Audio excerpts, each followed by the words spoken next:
अच्छा करिएगा अच्छा देगा, बुरा करिएगा बुरा देगा। पर गुरु अगर है आपके और हमारे तो वो सापेक्ष हैं, मतलब साथ।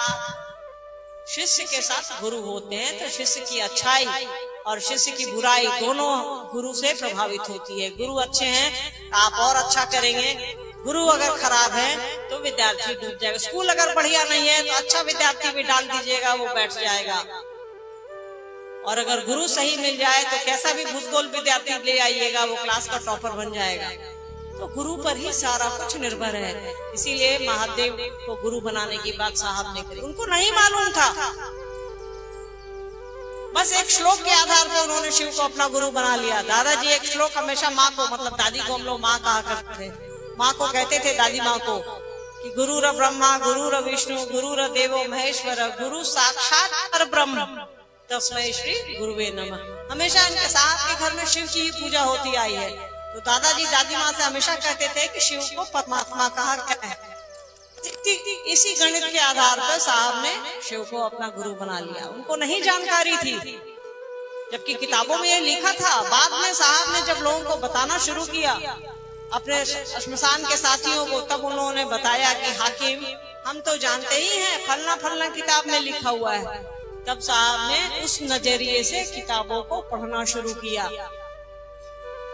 पढ़े तो साहब सब कुछ थे, पर इस नजरिए से उन्होंने पढ़ा नहीं था। तो उन्होंने ध्यान से इन चीजों को पढ़ना शुरू किया। आध्यात्मिक किताबों को पढ़ा, धार्मिक किताबों को पढ़ा, रिसर्च बुक्स पढ़े। तब उनको लगा कि फलानी किताब में लिखा हुआ है, उपनिषद में लिखा हुआ है, पुराण में लिखा हुआ है, वेद में लिखा हुआ है, हमारे आपके महाभारत हो, मानस हो, रामचरितमानस हो, हर जगह किसी भी किताब में आप उठाइएगा तो लिखा हुआ है कि शिव गुरु हैं, जगत गुरु हैं, गुराधिपति हैं। तो बस उनको अपना इन चीजों को समझाने का एक ही उद्देश्य है कि हम आप उस गुरु को पकड़े रहें। इसके लिए हमारे आपके बीच में 3 सूत्र है, उनको करते रहिए और साहब दीदी को पकड़े रहिए, हमारी आपकी यात्रा आसान रहेगी। तो ये बैठक है, हमको और आपको मालूम है कि शिव गुरु हैं, हमारे आपके गुरु हैं, लोगों को समझाना है। आई हूँ आपसे बात करने को, नहीं तो महोत्सव नहीं कर लेती। इतना प्रेशर रहता है मुझ पर महोत्सव करने का, महोत्सव कर लेती। महोत्सव में एक दिक्कत है कि हम आए हैं, मंच पे बोलेंगे और चले जाएंगे, आपसे बात नहीं हो पाती। स्वाभाविक है, महोत्सव में इतनी भीड़ हो जाती है कि बात करना संभव नहीं है। इसीलिए साहब ने कहा कि बैठक करिए, संगोष्ठी करिए, लोगों के बीच जाइए। तो आपसे बात करने आई हूँ, देखती हूँ कुछ जिज्ञासा है, नहीं तो फिर आपसे बात होगी। शिव गुरु की चर्चा में नाम कमाना जरूरी है या शिष्य बनना? जिज्ञासा ही है यार कि शिव गुरु चर्चा में नाम कमाना जरूरी है या शिष्य बनना। आप ही बताइए इसका उत्तर, बताइए। सब तो आपको मालूम है, खाम खाम को बैठा दिए यार। हमारा आपका एक ही काम है, शिव शिष्य बनना और बनाना। शिव गुरु चर्चा एक माध्यम है अपनी बात को पहुंचाने का। तो हमारा एक ही काम है कि शिव शिष्य बनिए और शिव शिष्य बनाइए, इसके अलावा कोई काम नहीं है।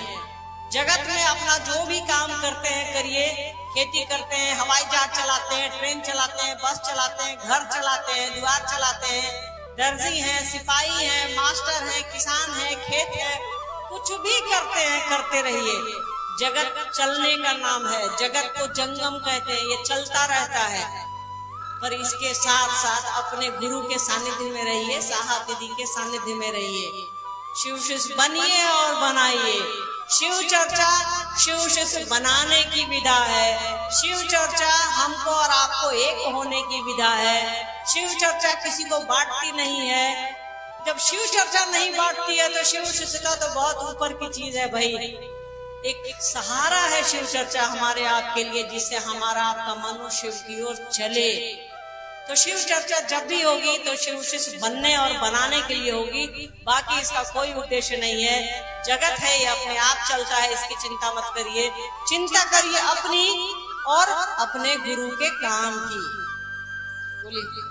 साहब के साथ जब आप घूमने गए थे तब लिंगराज मंदिर के गुंबज पर साहब की छवि को देखे थे और यह पंक्ति लिखित हुए थे, बैठे हैं वो सर झुकाकर।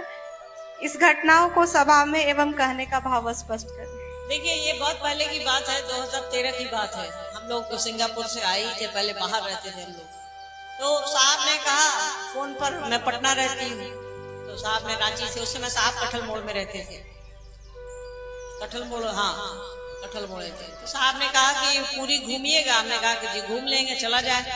तो उसी पे हम लोग, साहब भी देखिए एक चीज ध्यान रखिएगा ना, मैं आपको मंदिर जाने के लिए कह रही है या मंदिर नहीं जाने के लिए, ये आपका विषय है। साहब और हम चूंकि इतिहास के विद्यार्थी हैं, जो भी इतिहास के विद्यार्थी यहाँ होंगे उनको मालूम है कि इतिहास में बिल्डिंग और पुराने पुराने महल और पुराने पुराने खंडहरों का पढ़ाई होता है, एक पेपर रहता है हम लोगों का, तो उससे थोड़ा लगाव है हम लोगों को। तो जो मंदिर है भुवनेश्वर में लिंगराज मंदिर, वो बहुत पुराना मंदिर है, 1400 साल पुराना मंदिर है। तो उसको देखने की इच्छा हम लोगों को हो रही थी। उस पर नक्काशी बड़ी अच्छी है, जब आप जाएंगे कभी या तस्वीरों में देखेंगे तो छोटी छोटी मूर्तियां एकदम गढ़ी हुई हैं, बहुत बढ़िया नक्काशी है। तो वो देखने की इच्छा थी, तो हम लोग गए थे।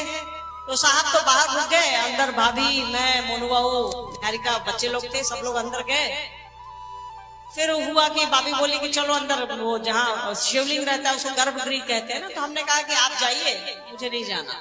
तो मैं बाहर बैठ गई मंदिर के ठीक सामने। तो मंदिर तो इस तरह का तिरछा रहता है ना, ऊपर गुम्बद निकला रहता है ना ऊपर, तिनकोना।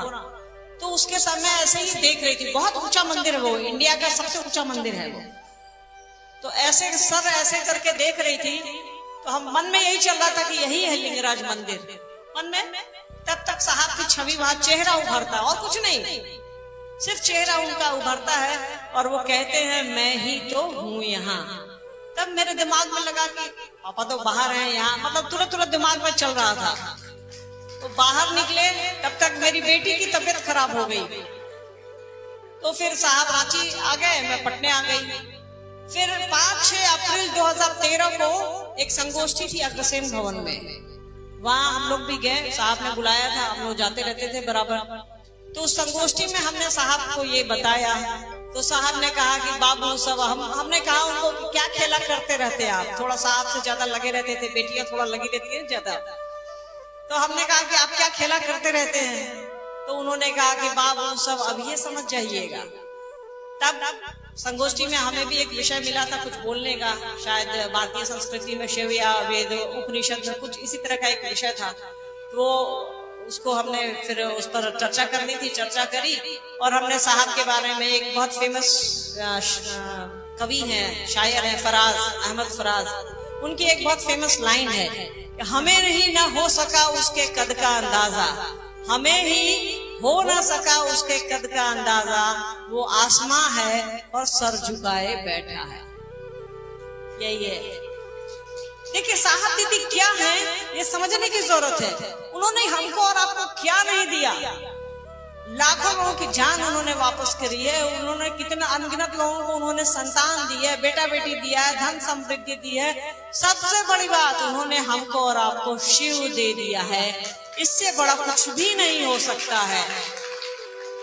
उसी पर हमने कहा था कि वो आसमां है और सर झुकाए बैठा है। साहब को आप लोगों ने देखा होगा, आपके घर में भी वो आते हैं, आपके मन में तो साहब दीदी है ही, सिंपल सा कपड़ा पहनते हैं और बैठे रहते हैं। हम लोग तो कई बार उनको बोलते थे कि पापा शर्ट पर पान का दाग गिर गया है, वो गिर गया है, बदल लिया जाए। तो कहते थे छोड़ो ने यार, कौन हमको कौन देखेगा। हम लोग कहते थे सब आप ही को देखेगा।